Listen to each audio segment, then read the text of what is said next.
Blog Talk Radio. Hello, my name is Elbert Lee Guillory, and I'm the Senator for the 24th District right here in beautiful Louisiana. Recently, I made what many are referring to as a bold decision to switch my party affiliation to the Republican Party. I wanted to take a moment to explain why I chose to become a Republican, and also to explain why I don't think it was a bold decision at all. It is the right decision, not only for me, but for all my brothers and sisters in the black community. You see, in recent history, the Democrat Party has created the illusion that their agenda and their policies are what's best for black people. Somehow it's been forgotten that the Republican Party was founded in 1854 as an abolitionist movement with one simple creed, that slavery is a violation of the rights of man. Frederick Douglass called Republicans the party of freedom and progress, and the first Republican president was Abraham Lincoln, the author of the Emancipation Proclamation. It was Republicans in Congress who authored the 13th, 14th, and 15th Amendments, giving former slaves citizenship, voting rights, and due process of law. The Democrats, on the other hand, were the party of Jim Crow. It was Democrats who defended the rights of slave owners. It was the Republican President Dwight Eisenhower who championed the Civil Rights Act of 1957. But it was the Democrats in the Senate who filibustered the bill.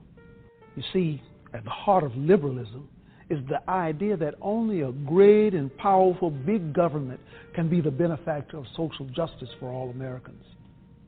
But the left is only concerned with one thing: control.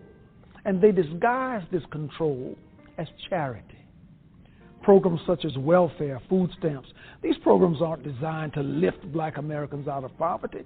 They were always intended as a mechanism for politicians to control the black community. The idea that blacks, or anyone for that matter, need the government to get ahead in life is despicable. And even more important, this idea is a failure. Our communities are just as poor as they have always been. Our schools continue to fail children. Our prisons are filled with young black men who should be at home, being fathers. Our self-initiative and our self-reliance have been sacrificed in exchange for allegiance to our overseers, who control us by making us dependent on them. Sometimes I wonder if the word freedom is tossed around so frequently in our society that it has become a cliche. The idea of freedom is complex and it's all-encompassing. It's the idea that the economy must remain free of government persuasion. It's the idea that the press must operate without government intrusion. And it's the idea that the emails and phone records of Americans should remain free from government search and seizure. It's the idea that parents must be the decision makers in regards to their children's education, not some government bureaucrat. But most importantly, it is the idea that the individual must be free to pursue his or her own happiness, free from government dependence and free from government control. Because to be truly free is to be reliant on no one other than the author of our destiny. These are the ideas at the core of the Republican Party, and it is why I am a Republican. So my brothers and sisters of the American community, please join with me today in abandoning the government plantation and the party of disappointment, so that we may all echo the words of one Republican leader who famously said, "Free at last, free at last. Thank God Almighty, we are free at last."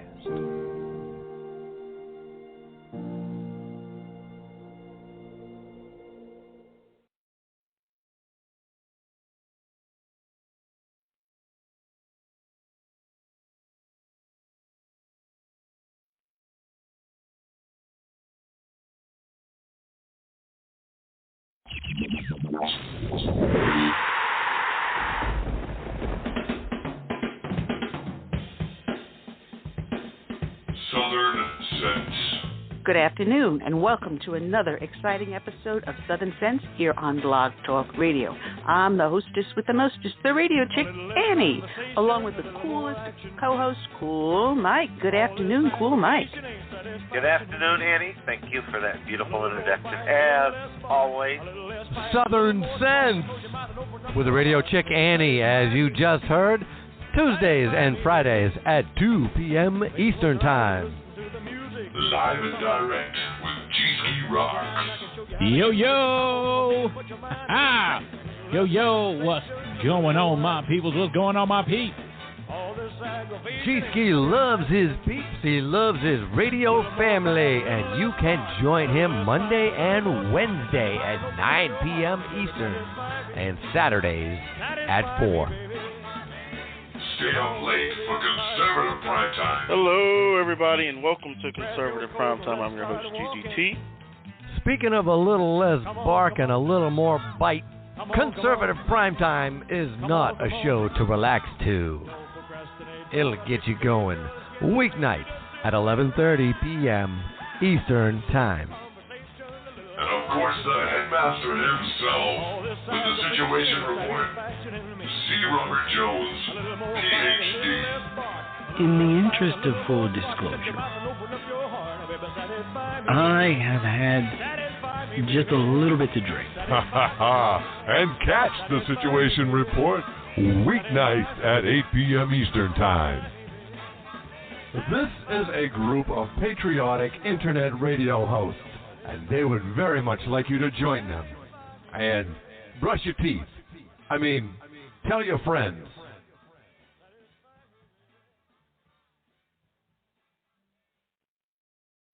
Social justice, 1, 2, 3. I wanna be PC.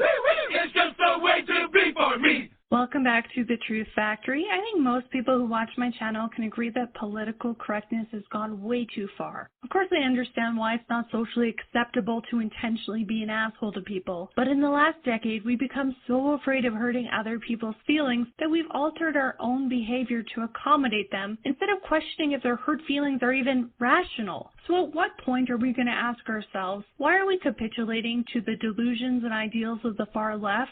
Why are their feelings so much more important than, I don't know, reality? And who is making up these rules for all of us to follow? Even 76% of Canadians think that political correctness has gone too far. So even the most polite country in the world is sick of this shit. So here are 5 examples of where political correctness has gone way too far. 1. Trying to make absolutely everything gender balanced just for the sake of saying it's gender balanced. Oh, and if somebody questions you on why that matters, instead of giving them a reasonable answer, you can just deflect and state the current year. To have a cabinet that was gender balanced. Why was that so important to you? Because it's 2015. It's 2015. And it's 2015 right now. Right. Not an argument. It's not an argument. It's not an argument.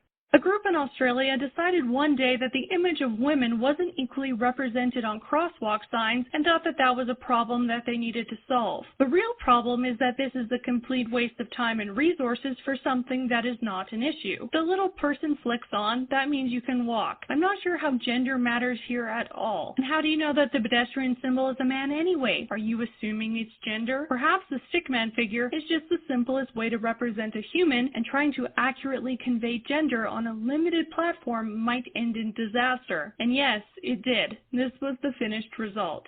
If I saw this, I would be confused if it meant only Mary Poppins or colonial women could cross.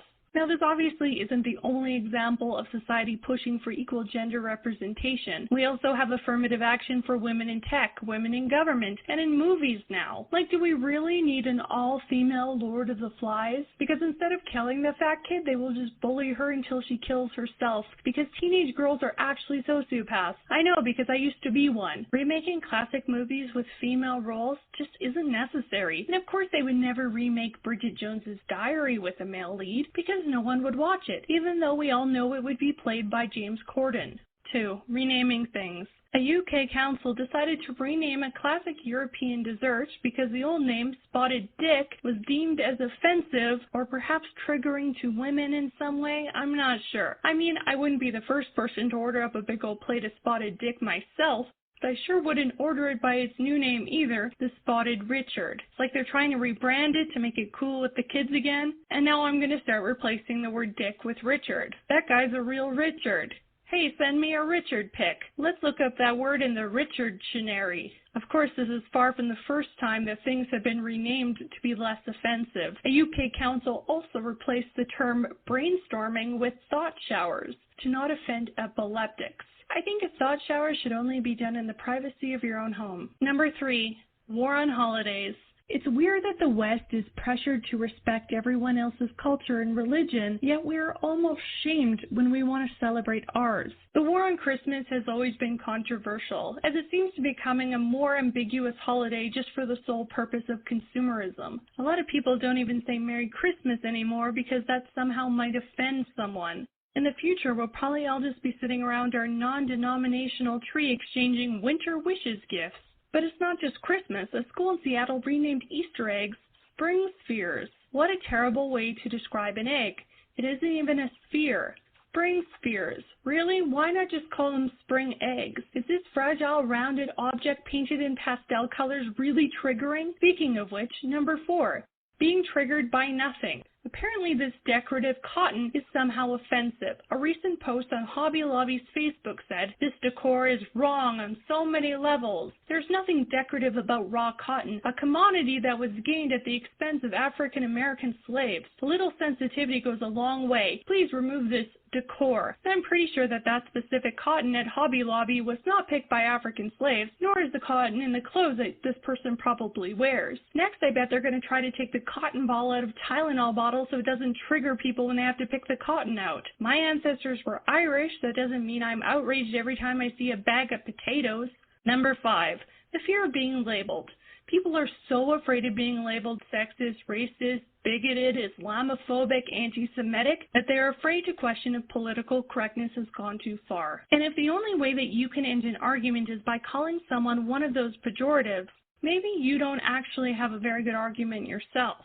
There are almost bi-weekly terrorist attacks happening in Europe now, and it's discouraged to talk about how radical Islam might be an issue, because we don't want to be labeled Islamophobic. Countries like Germany and Sweden are actually covering up migrant rape and refugee violence for the sake of appearing politically correct. Out of all the problems I've listed, some of them are just silly. This one is actually important. Because why are we sticking our heads in the sand and ignoring reality? At some point, this political correctness even contradicts, because you can't say that you support women's equality and gay rights, but then look away when gays are being thrown off of roofs and women are being honor killed because you don't want to be Islamophobic. I'm just sick of being told what words I can't say, what subjects I can and can't talk about, what opinions I'm allowed and not allowed to have. Unless you want to walk on spring sphere shells for the rest of your life and have no real opinions, you have to accept that things that you say are going to piss people off. You might hurt people's feelings, but again, if what you are saying is rational, then you need to say it. If issues like this arise when there's an inability or unwillingness of people to react, or even be aware of threats like this that arise gradually. If we don't talk about these things in a frank way, one day you will wake up to your winter wishes tree and watch your non-binary gay Teletubby show, which will be the only thing on television that isn't banned, while eating Spotted Richard and waiting for your weekly allotted thought shower. What do you guys think about this? A link to my Twitter and Patreon in the description. Thank you so much for supporting me. Have a great night, guys.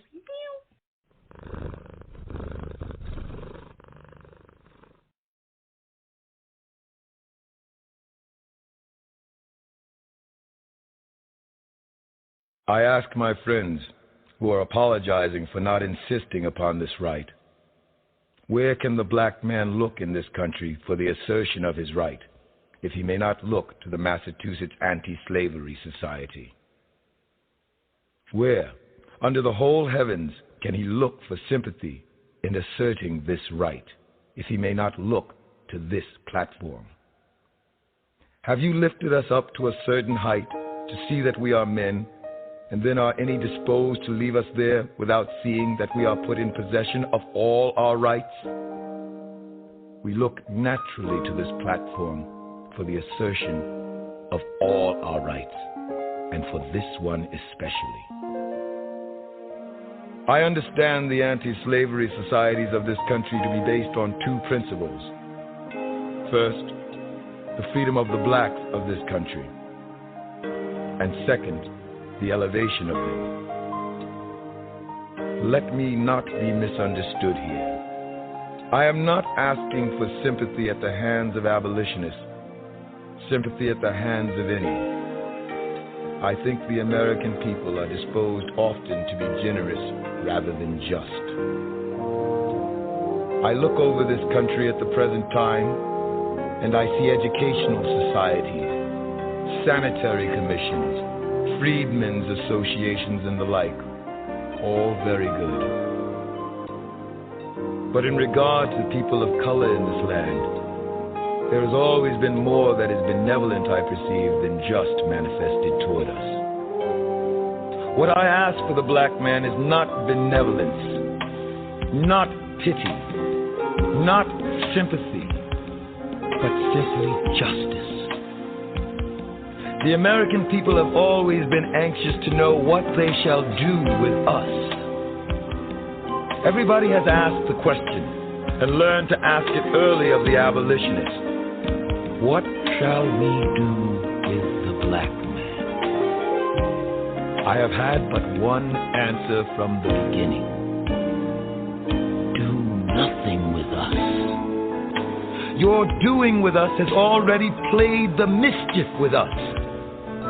Do nothing with us.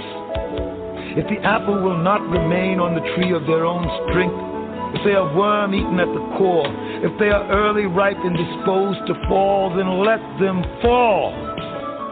I'm not for tying or fastening them on the tree in any way except by nature's plan. And if they will not stay there, then let them fall. If the black man cannot stand on his own legs, then let him fall also. All I ask is, give him a chance to stand on his own legs. Let him alone. If you see him on his way to school, let him alone. Don't disturb him.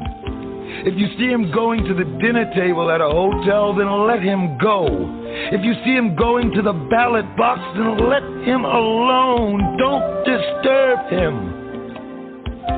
If you see him going into a workshop, just let him alone.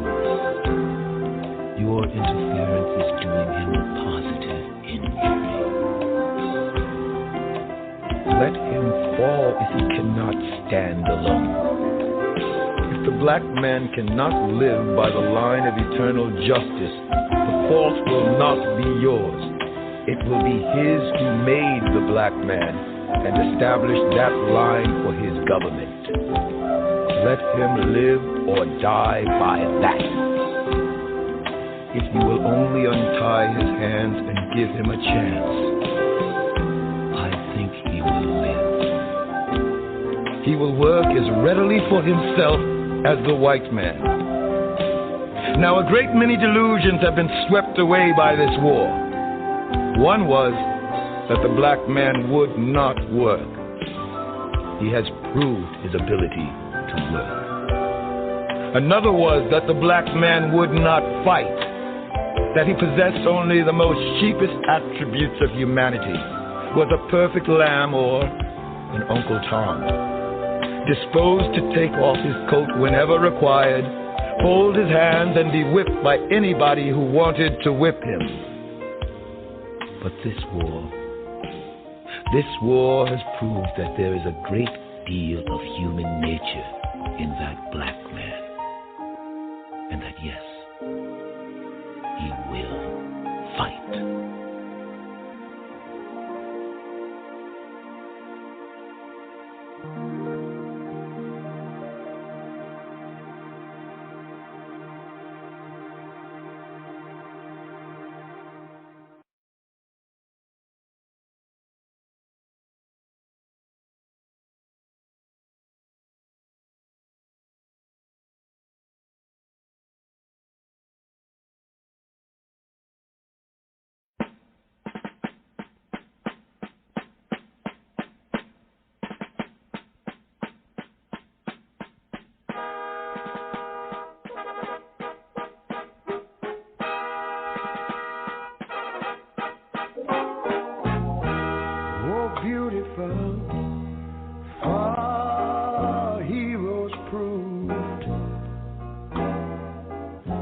in liberating strife.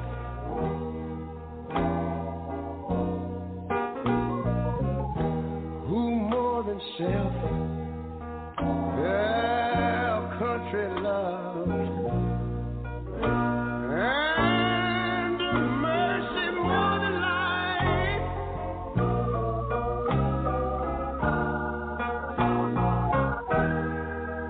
America, America, make God thy gold refined, till all success be nobleness, and ever again divine. And you know, when I was in school, we used to sing it something like this. Listen here. Oh, beautiful, far spacious skies, far amber waves of grain,